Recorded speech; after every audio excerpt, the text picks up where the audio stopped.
Untuk memperbarui penanganan bencana di Sumatera, kita sapa rekan Rindi Salsabila langsung dari Padang, Sumatera Barat.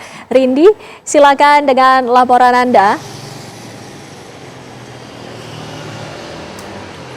Ya, selamat malam Windy dan juga pemirsa. Saat ini saya mengabarkan langsung dari Kota Bukit Tinggi, Sumatera Barat. Dan sebagai informasi Windy dan juga pemirsa, bahwa Kota Bukit Tinggi ini dikelilingi oleh Kabupaten Agam, sehingga saya akan menyampaikan lebih lanjut kepada Anda terkait bagaimana update korban di Kabupaten Agam begitu. Adapun berdasarkan data dari Posko DVI Polda Sumatera Barat per hari ini pukul 20.00 waktu Indonesia Barat, untuk di Kabupaten Agam sendiri tercatat sudah ada 141 orang meninggal dunia dengan 133 telah teridentifikasi, yang mana artinya ini sekitar 8 orang masih belum teridentifikasi. Dan untuk 17 orang ini masih dirawat di Rumah Sakit Umum Daerah Agam. Dan berdasarkan informasi yang kami terima begitu Windy dan juga pemirsa, untuk total pengungsi yang tengah berlindung di posko pengungsian sementara di Kabupaten Agam ini tercatat ada sekitar 38.000 orang. Adapun untuk posko pengungsian di Kabupaten Agam ini dibangun di sekolah-sekolah, yang mana salah satunya adalah Sekolah Dasar Negeri 5 Kayu Pasak yang sempat dikunjungi oleh Presiden Prabowo Subianto pada 2 hari lalu begitu. Dan untuk di Bukit Tinggi sendiri, ini dari Posko DVI mencatat bahwa ada 14 orang yang meninggal dunia akibat banjir bandang dan juga longsor yang terjadi pada kurang lebih 3 pekan yang lalu. Lalu secara keseluruhan di Sumatera Barat, menurut Posko DVI Sumatera Barat ini ada 148 orang tercatat meninggal dunia dengan 221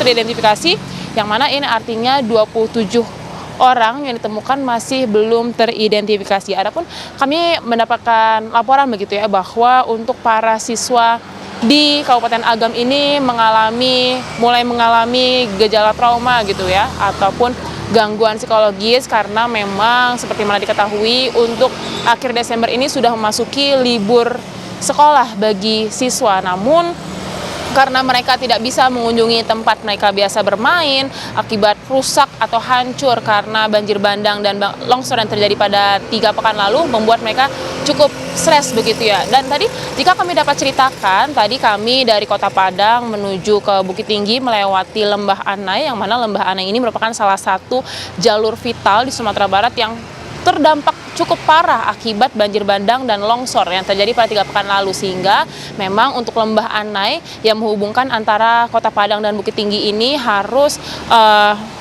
dijalankan dengan rekayasa lalu lintas atau open traffic hingga besok tanggal 21 Desember 2025 dengan jadwal dibuka dari pukul 16.00 waktu Indonesia Barat hingga 09.00 waktu Indonesia Barat pagi. Dan memang tadi kami melihat bahwa di Lembah Anai ini ada banyak sekali antrean warga yang ingin keluar ataupun masuk dari Bukit Tinggi ataupun dari Padang begitu.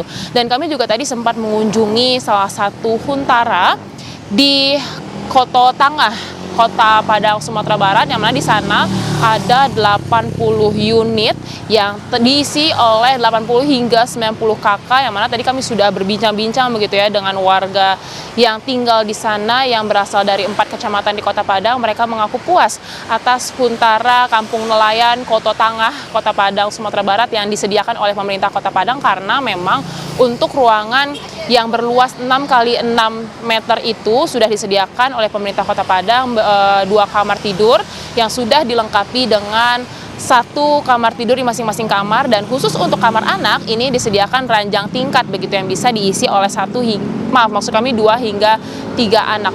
Lalu juga untuk di dapur dari pemerintah Kota Padang juga menyediakan kompor yang ada 2 tungku, lalu juga ada tabung gas 3 kg, dan juga ada kamar mandi yang cukup luas bagi 1 keluarga.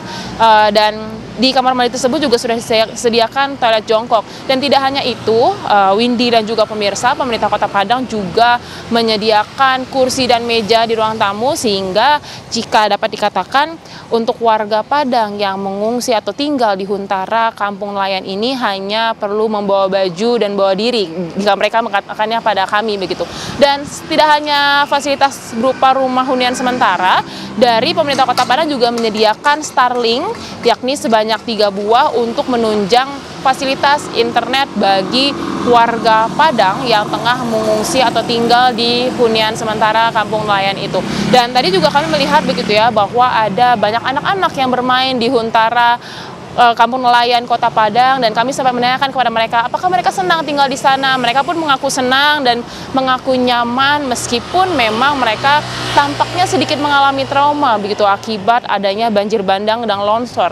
Tadi juga ketika kami berkunjung, tadi sempat ada sejumlah guru dari sekolah-sekolah di Kota Padang begitu ya, melakukan trauma healing dengan anak-anak, dan anak-anak pun juga tampak berantusias untuk mengikutinya, karena mereka juga pada akhirnya bisa berkumpul dengan teman-temannya sambil belajar dan juga bermain. Dan tadi pun juga keluarga mengaku begitu ya, beberapa kakak mengaku pada kami bahwa mereka agak takut untuk kembali ke daerah asalnya mereka, karena memang untuk kondisi tanah yang sudah berbeda ini dikhawatirkan sudah tidak layak lagi untuk ditinggali begitu, karena memang untuk warga yang tinggal di Huntara Kampung Nelayan ini kondisi rumahnya beragam, Windy dan juga pemirsa. Ada yang ambruk, lalu juga ada yang terancam ambruk. Sementara demikian laporan dari kami, kembali ke studio.